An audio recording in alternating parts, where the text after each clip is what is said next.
You think you understand time. You wear a watch. You feel yourself getting older. You remember yesterday and you plan for tomorrow. Time seems obvious. It seems like the most natural thing in the world. But that's not time. That's just a sensation, a biological trick your brain plays on you. Most people walk around with this poetic idea in their heads that time is a river. You imagine it flows, sweeping you along from the past, through the present, and into the future. You think it moves. But here's the problem with that beautiful image. If time is a river, how fast does the river flow? 1 second per second. That's meaningless. That's like saying a table is 1 table long. It tells you absolutely nothing about the nature of reality. The truth is much stranger, much more mechanical, and honestly a lot less romantic than a flowing stream. Time doesn't flow. Time doesn't push you anywhere. And if you think you have a good grip on how time works, just because you can count seconds in your head, you're in for a very rude awakening. Let's start with what goes on inside your brain, because that's where the confusion begins. You think your internal clock is a reliable instrument. It isn't. It's a chaotic mess of translation schemes. Consider a simple experiment. Try to count to 60 seconds in your head. Just sit there and count. 1, 2, 3. You think you're tracking time, but what you're really doing is running a very specific, very personal program. Some of you, when you count, you hear a voice in your head. You're literally speaking to yourself, sub-vocalizing 1, 2, 3. If someone interrupts you and asks you to speak, you lose your count. The machine jams. But others, and this is where it gets interesting, don't hear a voice at all. They see images. They might see a tape measure with numbers on it clicking past like a ticker tape. Click, click, click. If you use that visual tape measure system, you can actually read a newspaper or check a laundry list while you count time. You can sort your socks, look at patterns in the weaving, and still keep that mental tape measure clicking perfectly. But the person who counts with a voice, they can't read a word without losing track of the time. This tells us something fundamental. What you experience as the passage of time is just a mental construct, a pattern-matching game your brain plays. It varies wildly from person to person. It is not a universal constant. It's a biological hallucination. So when we talk about physics, when we talk about the universe, we have to throw your brain out the window. We have to stop talking about how it feels and start talking about what it actually is. In physics, we have to be operational. That means we don't ask, what is the essence of time? Because that's a question for philosophers who enjoy arguing over coffee. We ask, how do we measure it? And the answer is almost disappointingly simple. Time is just a way of ordering events. That's it. It's a labeling system. Imagine you have a deck of cards. You lay them out in a row. You can say the jack is before the queen and the king is after the queen. The cards aren't moving. The table isn't flowing. The order is just a structural property of how the cards are arranged. Time is the table. Events are the cards. When we say time passes, we're just reading the cards from left to right. This brings us to the biggest mistake everyone makes. You think time is a container. You imagine the universe is a big empty box, and time is a clock on the wall of that box ticking away, even if the box is empty. You think that if we removed all the stars, all the planets, all the atoms, and all the light, time would keep ticking. Tick, tick, tick. Wrong. This is the Newtonian view, and it's dead. Time is not a background stage. Time is a measure of change. If absolutely nothing in the universe changes, no atoms vibrate, no light moves, no energy shifts, then time stops. It ceases to have meaning. You cannot define a second without a physical process to mark it. a swinging pendulum, a vibrating quartz crystal, a cesium atom oscillating. Time is not separate from the stuff in the universe. Time is a property of the stuff. This is where your intuition fights back. You say, okay, but surely time acts on things. Time makes me get older. Time causes the milk to spoil. No, it doesn't. This is a linguistic trap. Time is not an agent. Time doesn't have hands. It doesn't reach into the fridge and sour your milk. Bacteria do that. Chemical reactions do that. Entropy does that. Time is just the bookkeeping system we use to track the rate at which those reactions happen. Saying time did it is like saying inches built the house. Inches didn't build anything. Carpenters did. Inches just tell you where the walls are. Time is the ruler, not the worker. Let's push this ruler analogy further because this is where things get really weird. If time is just a ruler we use to measure the distance between events, what happens if the ruler itself is flexible? This isn't science fiction. This is measurable fact. We used to think that a second was a second anywhere in the universe. If you had a clock on Earth and a clock on Mars, they would tick-tock in perfect unison. It feels obvious, it feels right, and it's completely false. The rate at which clocks tick depends on where they are and how fast they're moving. This is not a mechanical failure of the clock. It is a fundamental feature of reality. Imagine you're driving a car across a giant flat sheet of paper. You can drive north or you can drive east. If you drive purely north, you're making maximum progress in the northward direction. But if you turn the steering wheel and start driving northeast, you're sharing your speed. You're moving a bit north and a bit east. You aren't going north as fast as you were before because you diverted some of that motion to the east. Now replace north with time and east with space. This is the essence of relativity. You are always moving through the universe at a constant speed. But that motion is shared between space and time.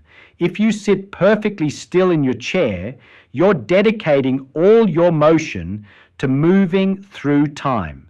You're traveling into the future at maximum speed, 1 second per second. But the moment you stand up and walk, or get in a rocket and fly, you're diverting some of that motion into space. You're moving through space, which means you mathematically must, move slower through time. Your clock slows down, your aging slows down.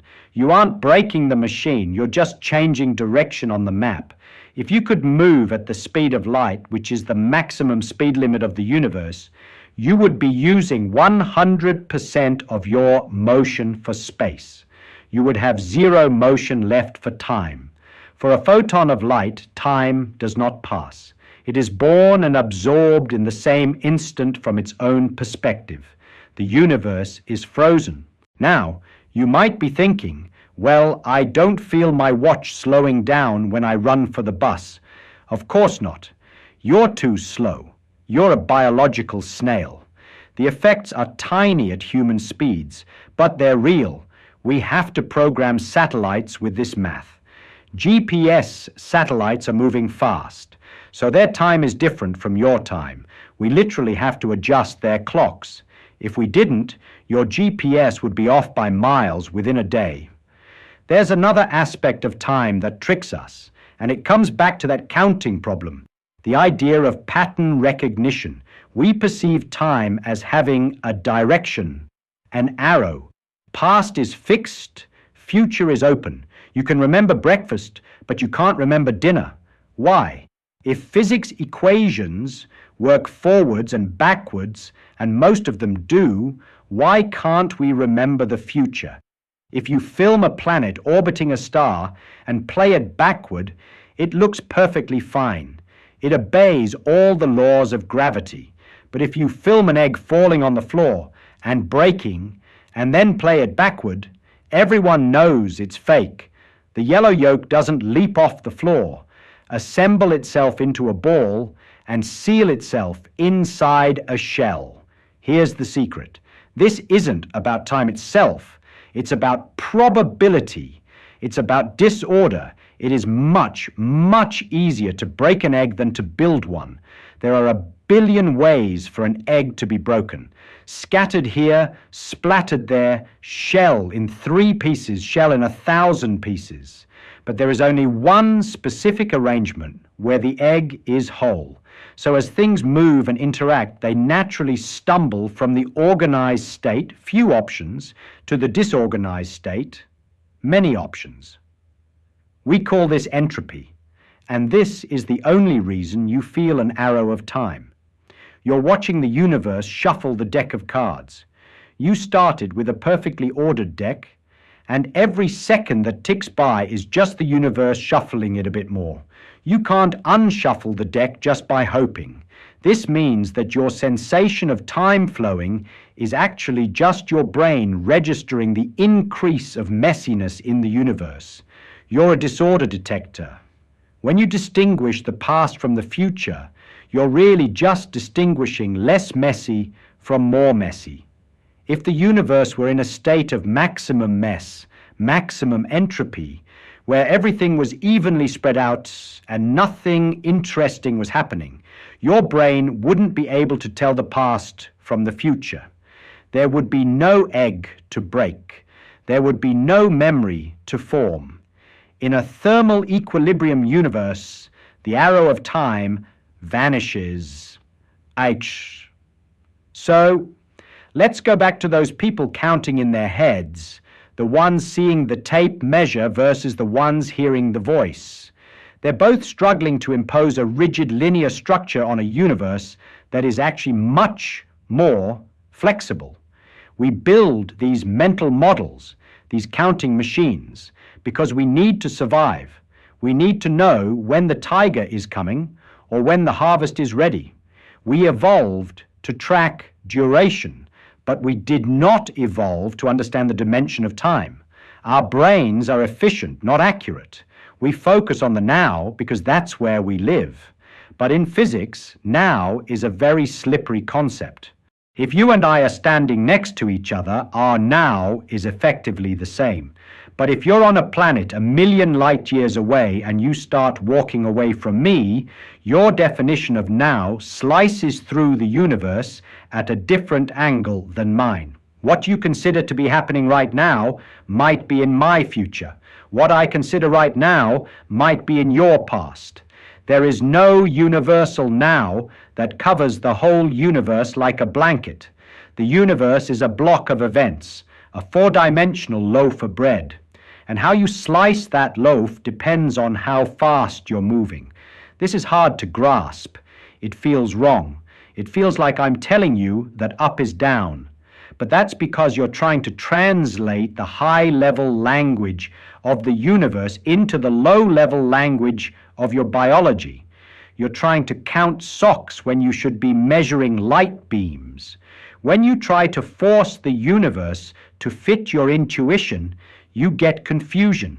You get paradoxes. But when you let go of what you think time is, when you stop trying to count it like a pile of laundry and start measuring it like a dimension of space, suddenly the equations work. Suddenly the universe makes sense. We're not done, because even if we accept that time is a dimension and that it stretches and squashes with speed, there's a much deeper question lurking at the bottom of the well. We talked about measuring time and we talked about the arrow of disorder, but we haven't talked about the beginning. If time is a measure of change, what happens when you run the movie backward all the way to the first frame? If the universe is expanding and we wind it back, it gets smaller and smaller, hotter and hotter. Eventually, you hit a point where the laws of physics themselves start to melt. You see, all our clocks, our atoms, our planets, our light beams, they exist inside the universe. But if the universe itself was born in a moment we call the Big Bang, does it make sense to ask what happened before that? This is the ultimate test of your new definition of time. If time is just a way of ordering events inside the universe, then asking what happened before the universe might be as nonsensical as asking what is north of the North Pole. It sounds like a valid question grammatically, but geometrically it's gibberish. There is no north of the North Pole. There may be no time before time began. And yet we still have that nagging feeling, that internal counter, that voice counting 1, 2, 3. We desperately want the universe to have a backstory. We want a timeline that stretches back forever. It's hard to accept that the tape measure might just start, that the counting machine had an on switch. This creates a friction between our psychology and our cosmology. We are finite beings trying to comprehend the infinite using tools made of meat and electricity. It's a wonder we understand anything at all. Consider the patterns again. The person who sees the tape measure in their head can count while reading because they're using different circuits, visual versus verbal. Physics is the same. Classical mechanics was the verbal counting. It worked for day-to-day stuff.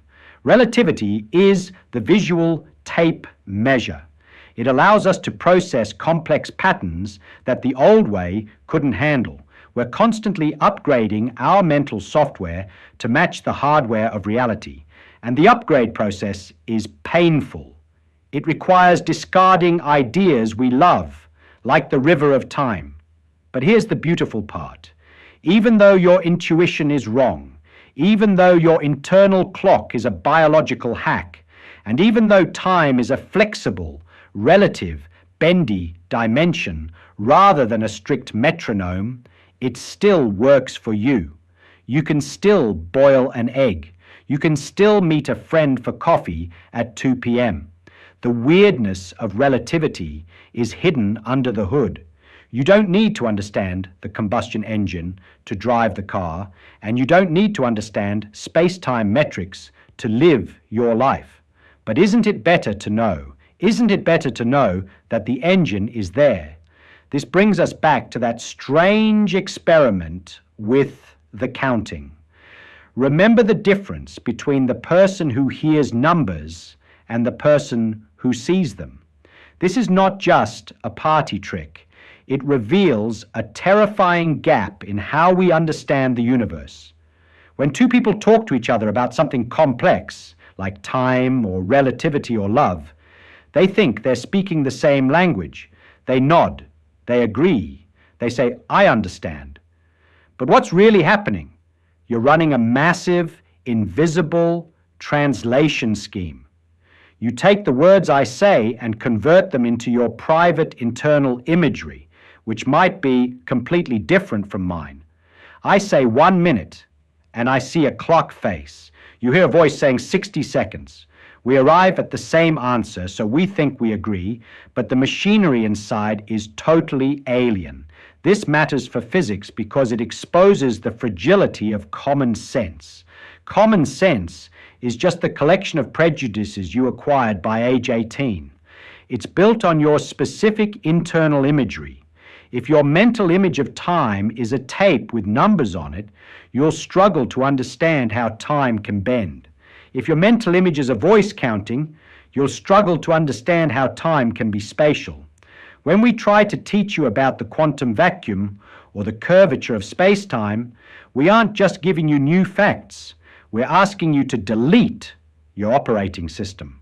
We're asking you to throw away the tape measure and silence the voice. And that's why it feels so hard. That's why your brain rejects it. You aren't just learning. You're translating against the grain of your own biology, own